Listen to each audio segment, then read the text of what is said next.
let's get this over with.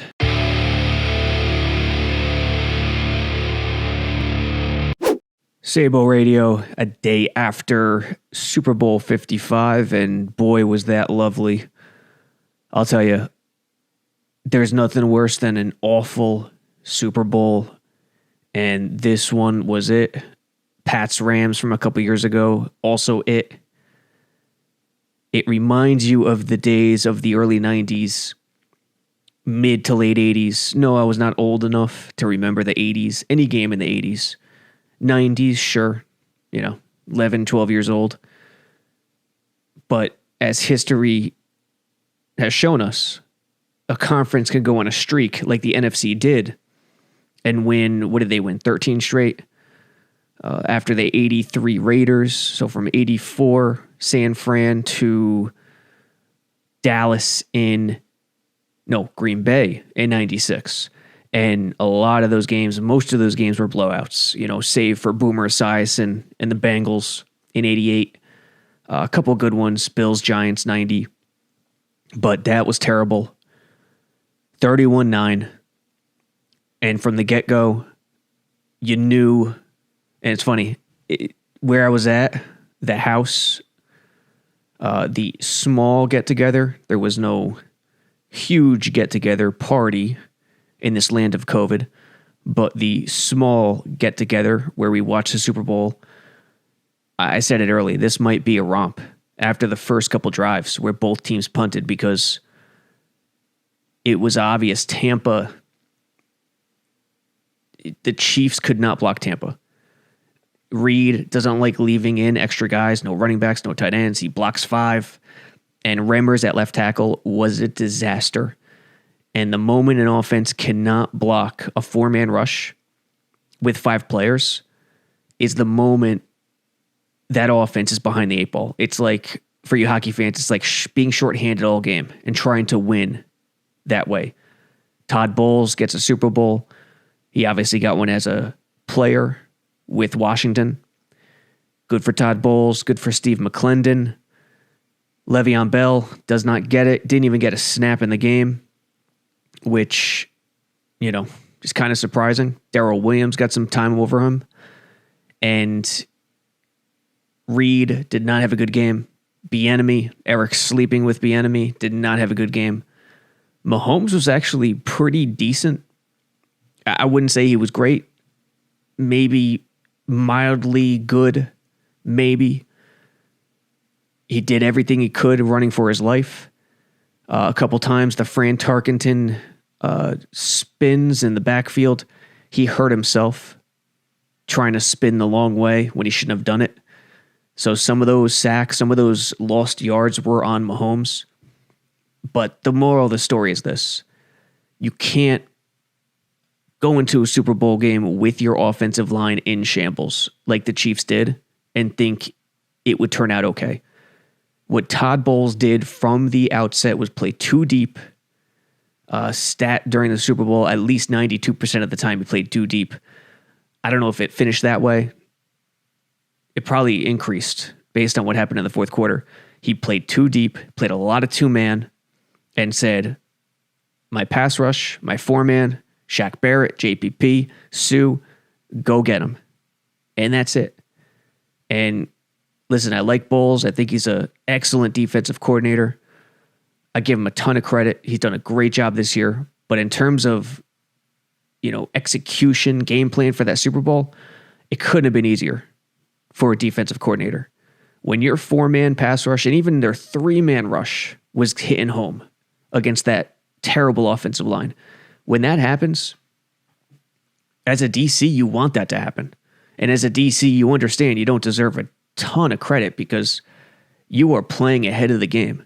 You have been gifted and granted such an advantage if your pass rush is beating the offensive line. And the other way is true too. If the offensive line is steamrolling the defensive line in the run game, pass protecting well, then the OC is ahead of the game. It begins in the trenches, and you're either ahead of the game or behind the game based on how the trenches play.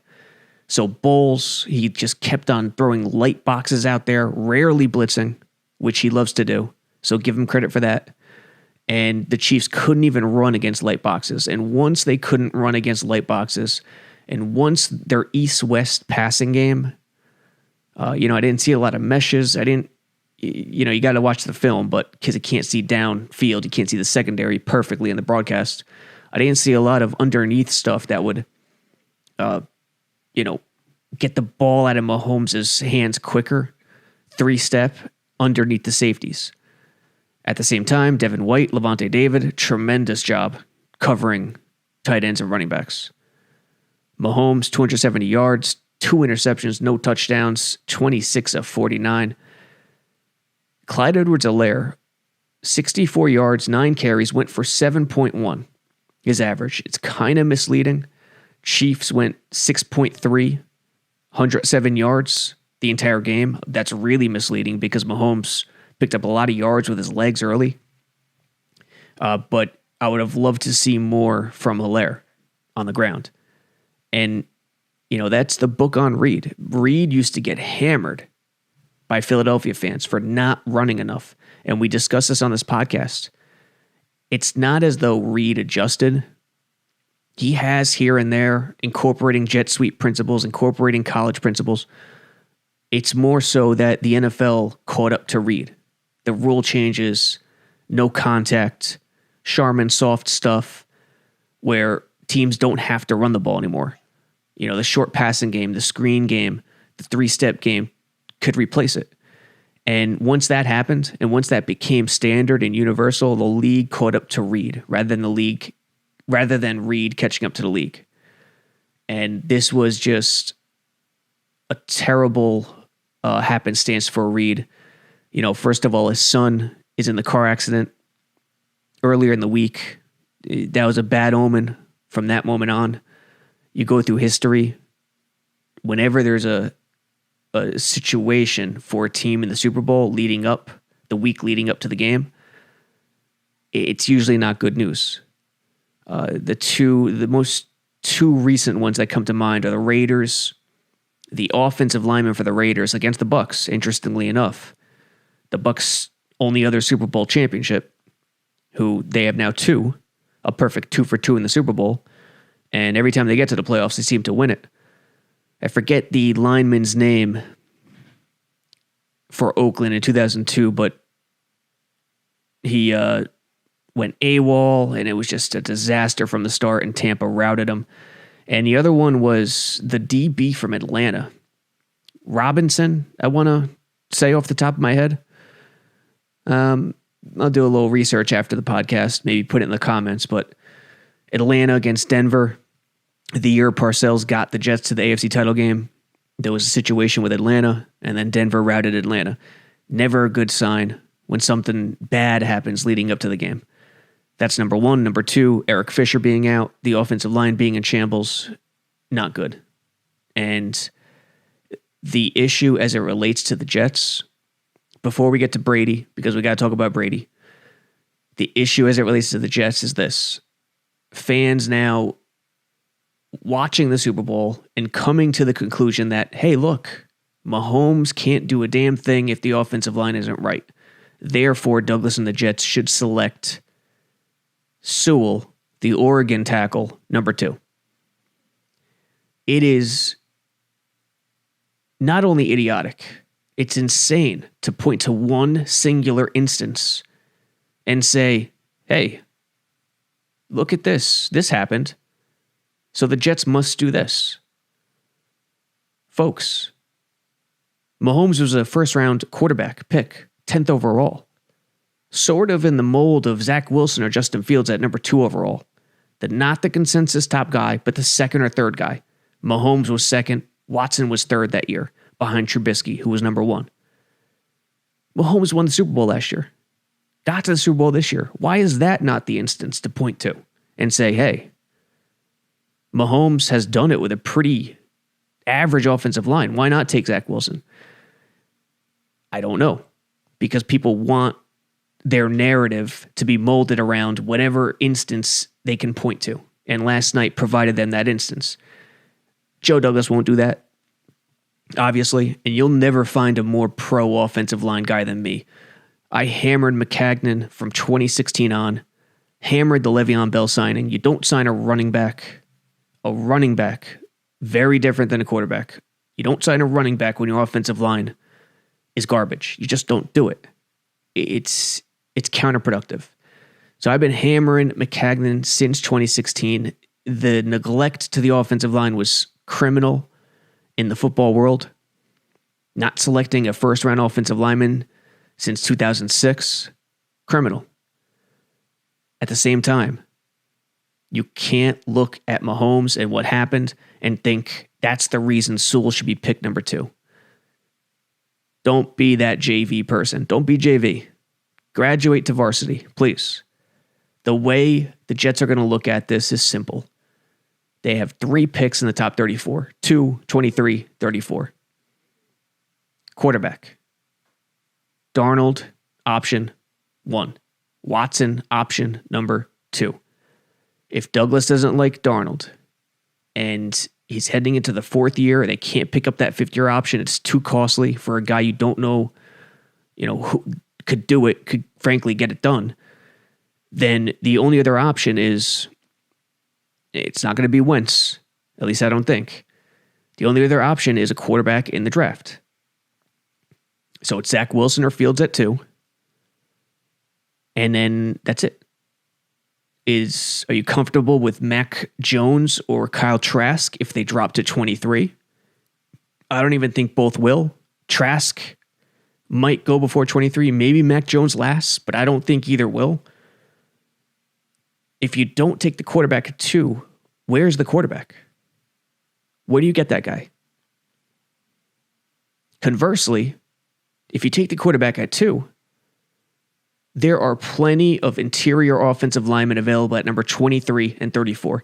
This is the exact reason Douglas did the right thing by not taking a receiver at 11 last year, Jerry Jeudy, or Ruggs, or CeeDee Lamb, and waited because receiver is deep. It was deep last year. It's deep again this year. It'll be forever deep moving forward because of the pass-happy rules. It's not always like that for offensive linemen, but this year it is. There are so many interior offensive linemen available at 23 and 34. Tackles. Let's go through the tackles first. Jalen Mayfield, Tevin Jenkins, Alex Leatherwood, Liam Eichenberg. Then the interior. Wyatt Davis, Creed Humphrey, Elijah Vera Tucker. There will be. You could take a quarterback at 2 and take 2 interior offensive linemen. 1 at 23, 1 at 34. You could take an edge at 23. Hopefully it's Gregory Rousseau, because I think that guy, if he's available at 23, the Jets should hop all over him with his athleticism. I know he opted out last year, which is a little concerning, but they could still go edge at 23, interior lineman at 34 with Wyatt Davis. Sign Joe Thuney. Free agency is another factor. There's no quarterback in free agency. There could be a guard with Thuney or Scherf. So you can't point to one instance and say this is what they should do because of this. Got to look at it in totality.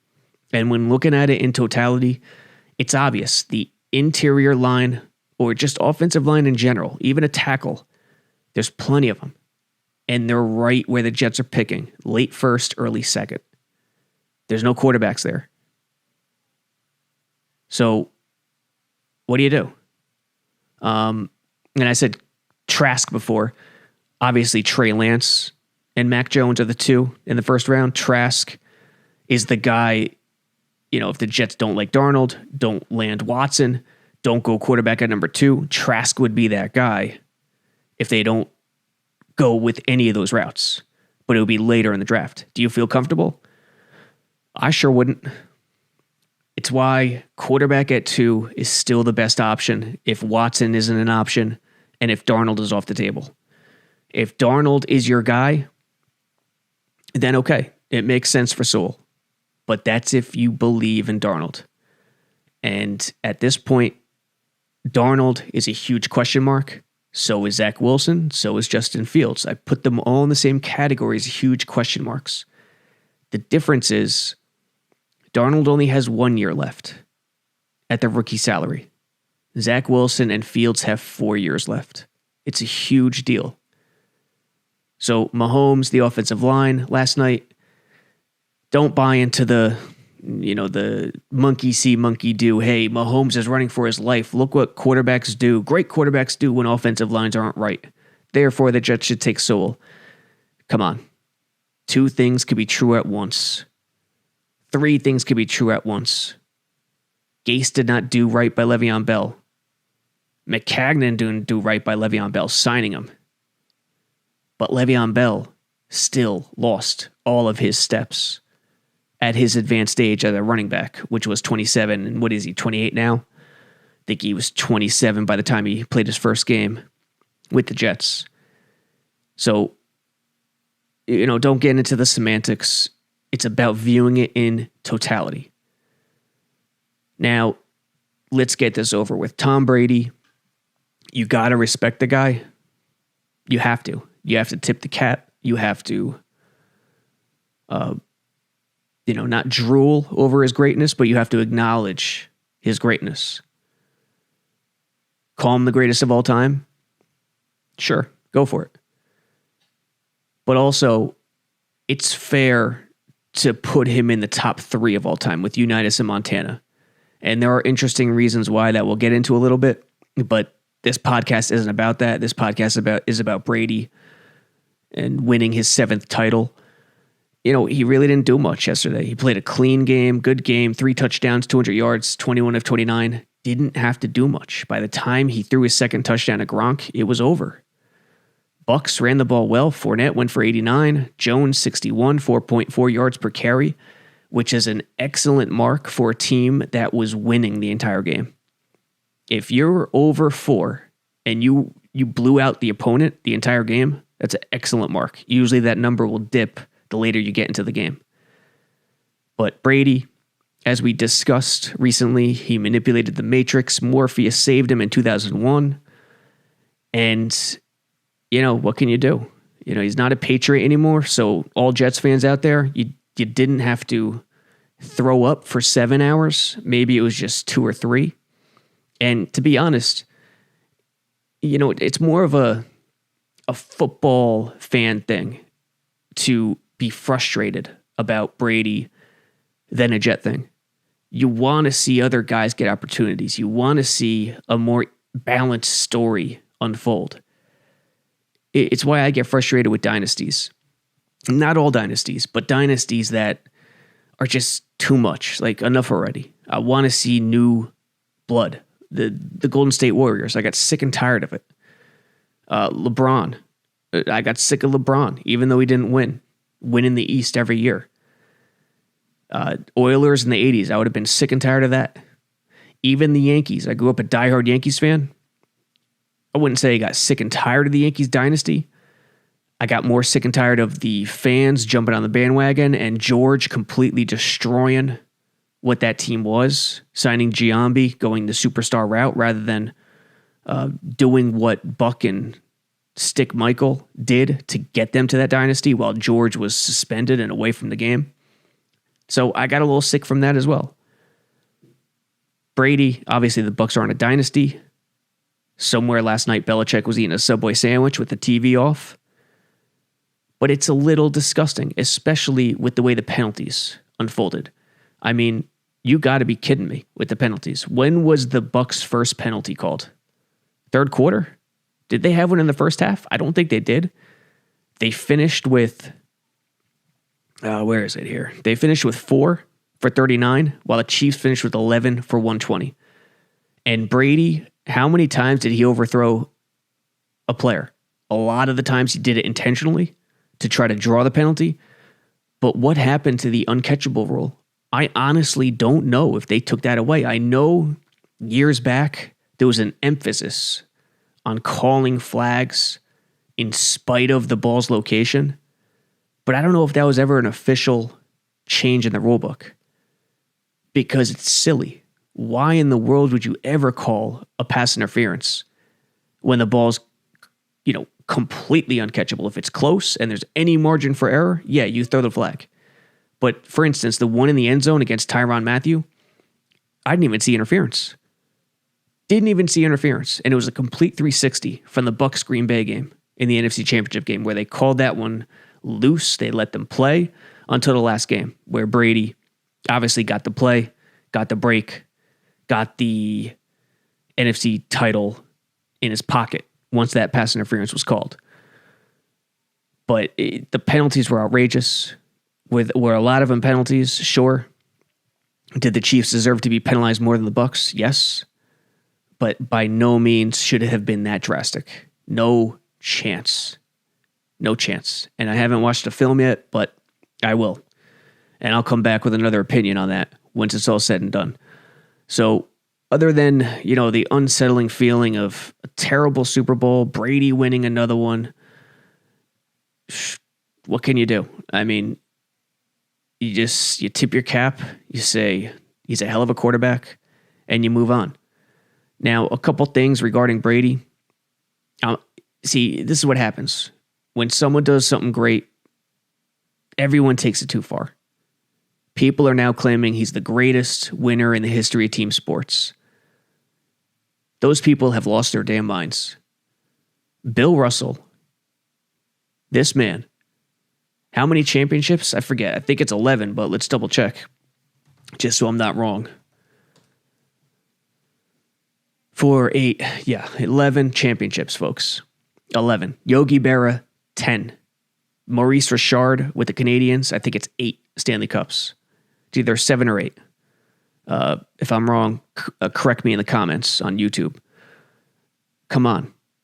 He's not the greatest winner in the history of team sports. First of all, he's played forever, and the lack of physicality in today's game compared to the days of yesteryear is a huge benefit for him. I wrote an article recently to see if I could ruffle some feathers titled Reasons Tom Brady's GOAT status needs to be challenged more often. I didn't not call him the GOAT, but I detailed reasons in which it should be challenged. See, right now it's unanimous because it's current, it's a story, the media is going to run wild with it, and that's it. And that's the way it is. But we got to remember to keep our heads here. He's not Bill Russell. He's not even Yogi Berra. 7 Super Bowls is a hell of a feat. There's no question about it. He's now got more Super Bowls than any other team in history. But the NFL didn't start in 1966. There were decades of championships before that. And for some reason, writers want to pretend the NFL started in the modern era, and it didn't. But the reasons Brady's GOAT status needs to be challenged more often, it's some of it's simple, some of it's not. The physicality. He doesn't have to worry about his career being cut short due to injury. He had that one knee injury, missed 1 year, and that's it. Obviously, his rookie year too. He doesn't have to worry about Charles Martin driving Jim McMahon into the turf 10 seconds after the play. He doesn't have to worry about Buddy Ryan bounties. He doesn't have to worry about Joe Montana, a Leonard Marshall coming and just completely destroying Joe Montana, for those who've seen that clip.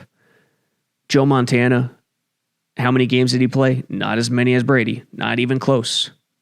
Might be half by the time it's all said and done.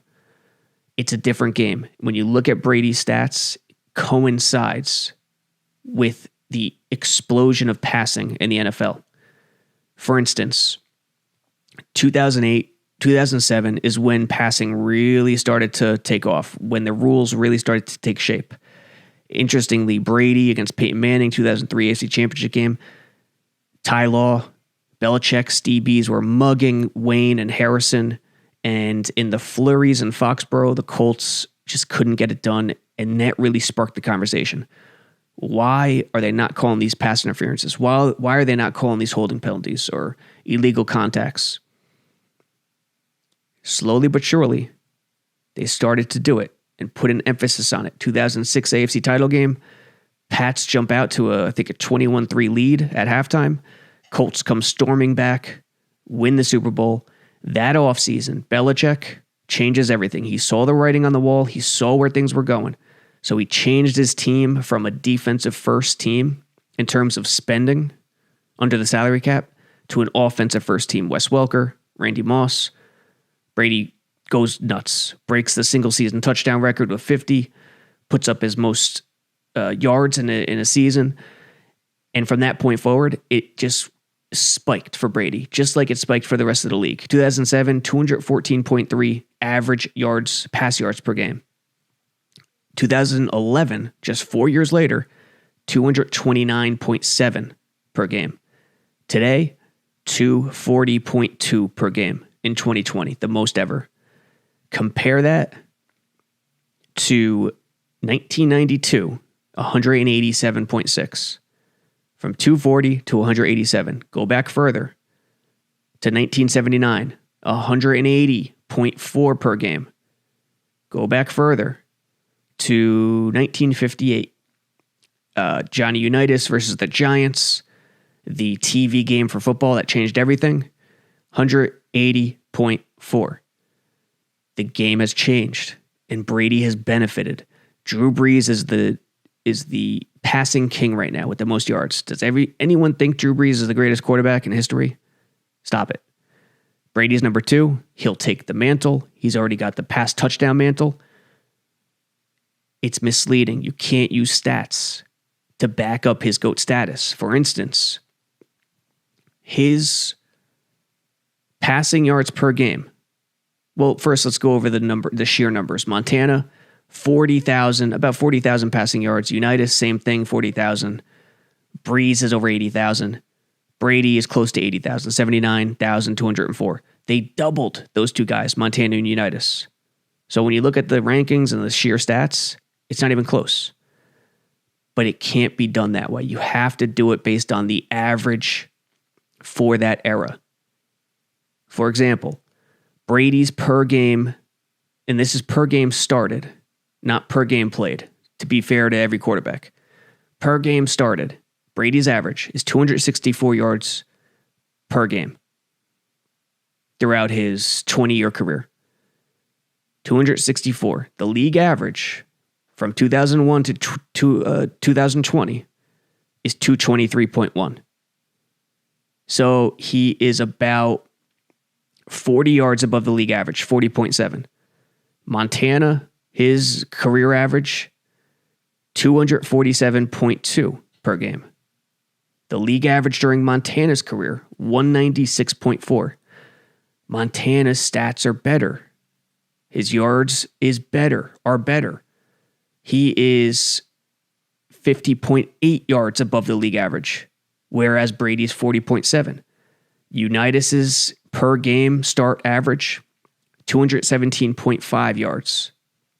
The league average during his career, 1956 to 1973, 165.6.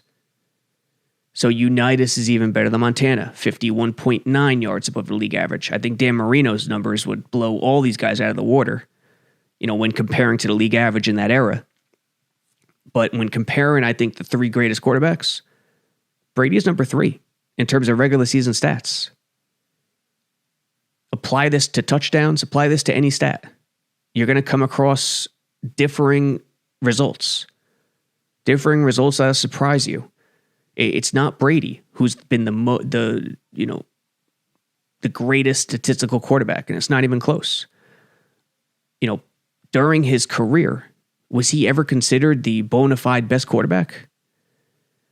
Only recently, only late in his career. The first decade, it was Peyton Manning.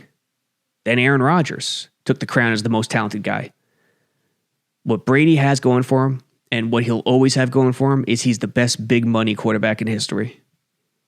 And he wins. So from that standpoint, if you want to call him the GOAT, absolutely. I won't argue. I won't argue with that at all. But don't call him the GOAT based on 7 championships alone. You can't do it. He's been fortunate in a lot of regards. Belichick is a great coach. Do I think Brady's the more important piece? Yes. But them two together in a salary cap era is greatness. The one nod for Brady is that he did win 7. At least 7. Who knows? Maybe he wins another one next year. He did win 7 in the salary cap era where it's tougher. But in terms of everything else, even the cheating scandals, that's a It's an issue that needs to be discussed. It's at least a topic. Stats cannot be relied upon. And when comparing it against a league average, it's evident. But no one goes down that road. No one takes the time to do that extra work. They just look at the rankings. He's got the most. He's got the most. He's got the most. He's the greatest. He's the best big money quarterback of all time. No question. And the physicality aspect is huge. He came during a time not only when passing spiked and the league went crazy with it, but he also came during a time where the league has never been this Charmin soft. So he's been able to play so many more games than the other guys, especially Montana and Unitas. Knicks off tonight. Rangers playing the Islanders right now. Actually just started. In terms of when I'm recording this, 7:13 right now. Knicks Nets not until tomorrow, but the Knicks acquire Derrick Rose for Dennis Smith Jr. and a 2021 second round pick. Charlotte's pick originally, according to Wojnarowski. I don't know what the Knicks are doing. I have no idea. Tibbs runs a tight rotation. Who is going to get bounced from the rotation?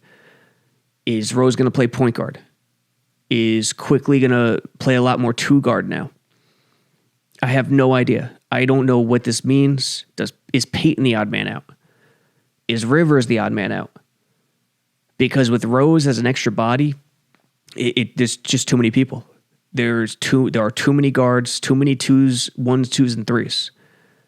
You know, the starting lineup, Peyton, Bullock, Barrett. Then you got Quickly, Rivers, Burks, and now Rose. That's 7. That's too much. I don't understand what the plan is with Leon Rose here, but there must be a plan with Leon Rose and Perry and Thibodeau. I mean, I guess the only good thing is Rose and Thibodeau are familiar with each other from their Bulls days. So we'll see how that plays out. Knicks, I didn't see the game Sunday. They played during the day on Super Bowl day. I hate that. Just don't play on Sunday. Don't play on Super Bowl Sunday. You know, play a day game on Saturday or night game on Saturday, come back Monday. Just don't play on Sunday. Everyone's going to miss the game. Not everyone, but, you know, a good chunk is going to miss the game, and you don't want that. So I can't comment on what happened Sunday. I know they lost, so they fell back to 3 games under 500. Still in the 8th seed. Nets still in the 3 seed, if I'm not mistaken. They're about to take off. The Nets are going to take off really soon. It's just the nature of the sport with those 3. There's no way they won't take off. The question with them will come down to the playoffs and whether or not they can play enough defense. It'll be about defense for the Nets. They got to hope the NBA's moved into an era where, like football in rushing, where rushing doesn't matter as much, and defense as well. Nets got to hope. Brooklyn has to hope the NBA's moving even more rapidly in that direction, where defense won't matter as much. Like I said, Rangers Islanders right now. Shesterkin in goal. And speaking of teams who are going to take off, the Rangers will take off too, because Shesterkin is a hell of a goalie. The preseason's over. He struggled in his first several games, almost like it was a preseason.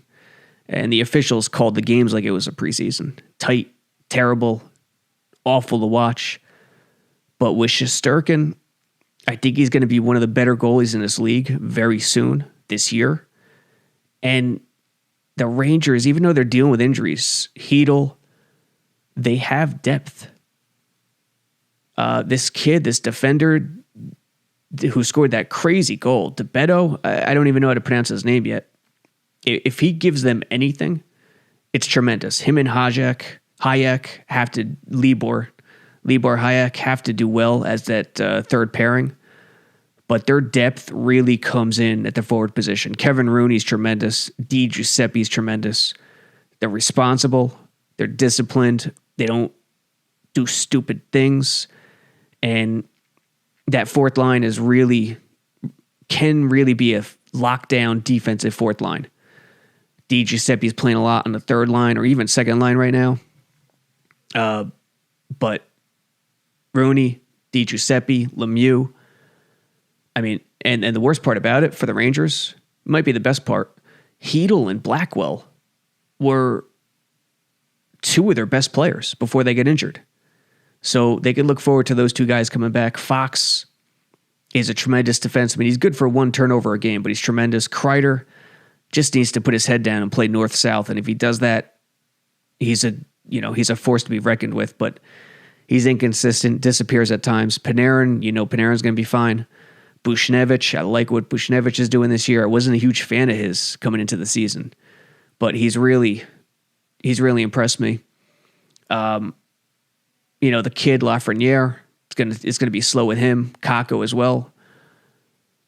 But again, I think they're gonna take off. They have sneaky depth that people didn't think they had.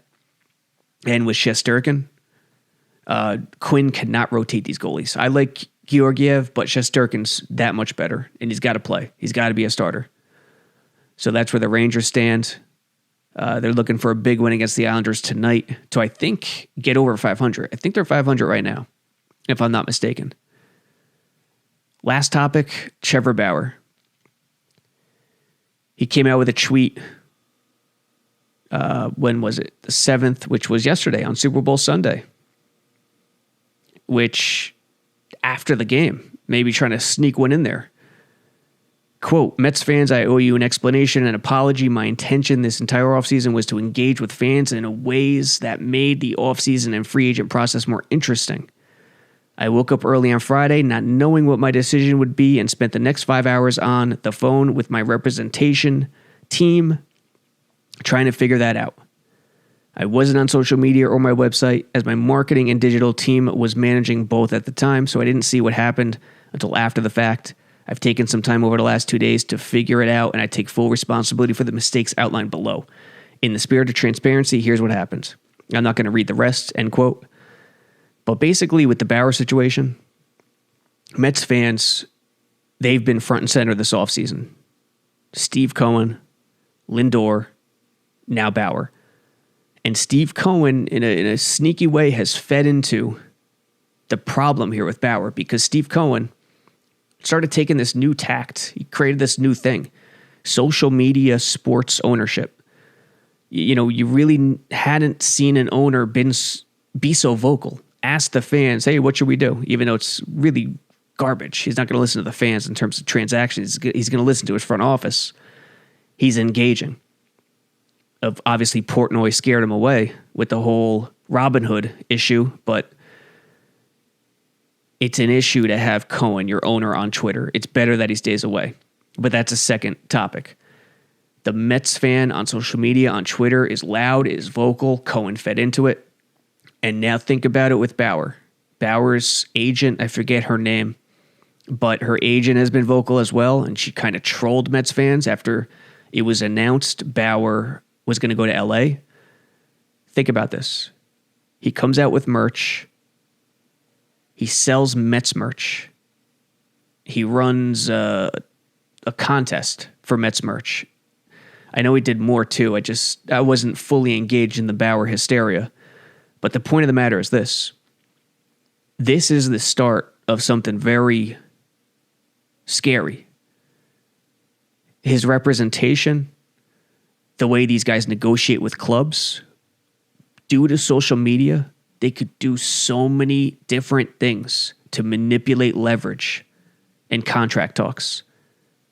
For instance, where's the negative in trying to hype up both fan bases, the Mets and the Dodgers? There are only positives. The pressure becomes that much more, manic for the Mets ownership by Bauer doing what he did with the Mets fan base. So he goes back and forth between New York and LA, trying to up the offer, trying to use the Mets to up the offer, get more money out of LA. And whether it was Bauer's idea or the agent's idea, this is the wild, wild west. And I don't think we've seen anything yet in terms of agency strategy to try to do right by the client. The question will be, which agents don't go down that road because they know it's unethical and because they know social media really can't be policed. And there's a lot of gray area where it's legal to sell merch that's not officially Mets licensed, but has all the earmarks of Mets colors and what have you. That's the thing I take from it. That guys, free agents, and negotiations could hype up a fan base and really try to gain leverage. And whether that was him or his agent, it doesn't matter. His faux apology, his awful apology, he shouldn't even have apologized because it's transparent what they did. They used it. They played this game for leverage. And other agents are going to catch on, and you're going to see a lot more of this moving forward. And because social media, it's the wild, wild west, there's really no stopping it. And I think in 10, 15, 20 years, there's going to be serious issues and a lot of new rules and guidelines surrounding this sort of thing with free agency. So that's where we stand. Rangers, Owls right now. Knicks with D Rose, Bauer, and the Mets fan gone crazy. And the sports agent who's looking and licking his chops, licking his and her chops right now, understanding that there are different ways to manipulate leverage amid contract negotiations. And of course, the Super Bowl, which we got through and put a pretty bow on. It was ugly. Bowles deserves credit, but I'll tell you what, the Chiefs' game plan was terrible and their offensive line was just Mike Remmers at left tackle should be the MVP. He was that bad. And when your four-man pass rush is hitting home every time and the offense can't capitalize against light boxes, and you're allowed to play too deep every play, game over. I don't care who it is. I don't care if it's Mahomes. I don't care if it's Clyde Edwards-Helaire. I don't care if it's Tyreek Hill. Game over. And that's what happened. That's what I saw early in the game, and that's what transpired. And for the Jets and the Jet fan, listen, when looking at free agency, looking at the draft, look at it in its totality. Don't look at it with a narrow mindset in which, hey, Mahomes, the best quarterback in the sport, can't do anything if the offensive line's not great. I'm as pro-offensive line as anyone, even more so. But I'm also pro-quarterback and I'm pro-value. And I understand the value is in looking at the top 3 picks in totality. And it just makes more sense to not go with Sewell at number 2. It makes more sense to go with the quarterback and then grab your edge, grab your lineman, your interior offensive lineman at 23 and 34. Check out jetsxfactor.com. Going to be dropping a few more analytics and film pieces tomorrow. The best of Bryce Hall in his rookie season is coming out soon. Look for that on Tuesday, maybe Wednesday morning. Nania should have an analytics article up Tuesday morning. And download, rate, review Sabo Radio at iTunes. Check it out on Spotify and all of the apps, Stitcher, TuneIn, all that good stuff. Until next time.